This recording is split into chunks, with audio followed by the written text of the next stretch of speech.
So I've got a question for you, right? If someone asked you, why don't we just do what we want for our whole lives? And then once we get on our deathbed, once we're just about to die or we're getting a bit old, why don't we just decide to be a Christian then or accept Christ then? It's a win-win, right? You get to do whatever you want for your whole life and you get your insurance ticket to heaven. I would argue that's probably wrong.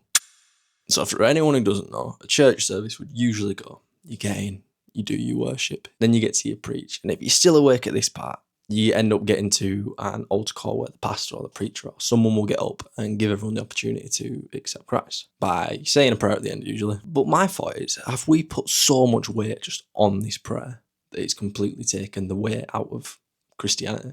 And I think there's so many people who've probably said the prayer and even done a lot of the things, but will more than likely be going downstairs. And disclaimer, right, as you all are probably massively aware, I'm not God. What? What the f***? I don't choose who goes where. But just for a little one context, just wait a second and just watch this video and then we'll continue. It means to be saved.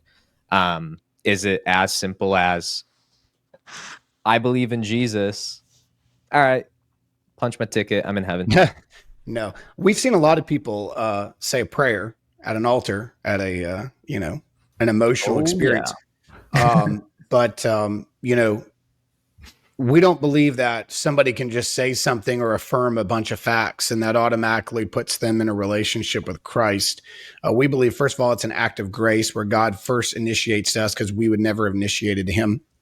Second, there is a consistency of following Christ. I mean, you look at the pattern in John's gospel, he's inviting, come and see, come and see, come and see. There's this constant skepticism about Jesus where Jesus just gives them the next step of faith and they take it. So we believe faith in a sense is actually a journey.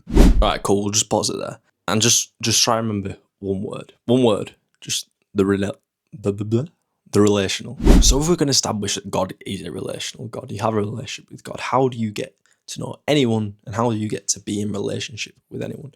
With friends, with family, partners, right? Colleagues.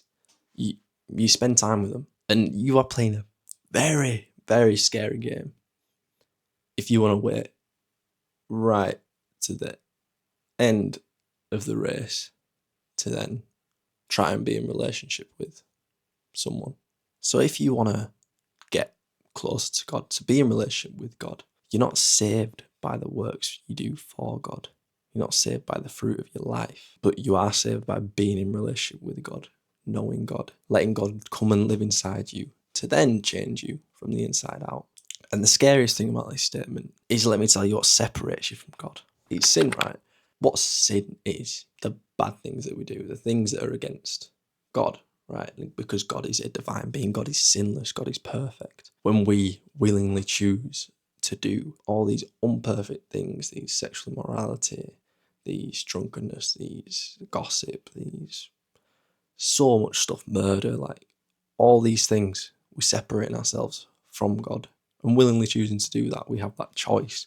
But then there's consequences to that choice. If you get to the race and you've chosen to completely live your life separate to God, you might get there and he might say, unfortunately, I don't know who you are. You've never spent time with me.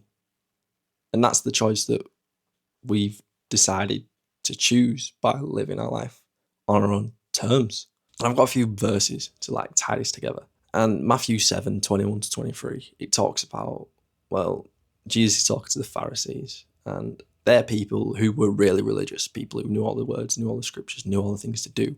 So these are the people who knew all the things to do. And this is what Jesus said to them. He says, Lord, Lord, did we not prophesy in your name? Did we not drive out demons? Did we not do all these things for the name of the Lord? Did we not, profess the name? Did we not learn the name? Did we not teach all these things, right? And the funny thing is, this is what their reply is. He says, then I will tell them plainly, I never knew you.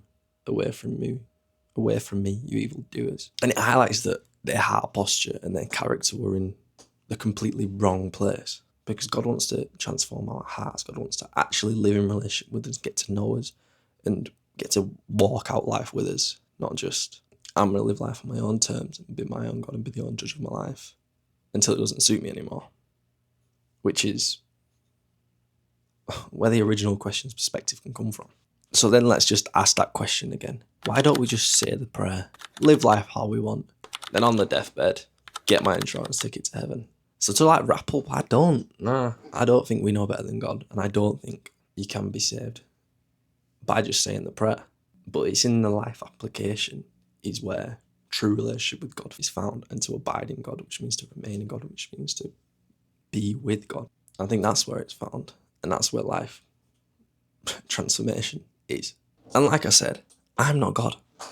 I don't decide. Oh no. But ask yourself this question. Does the evidence of your life suggest that you have a relationship with Christ? Because you know what? It could get real hot real quick if you leave it up to yourself.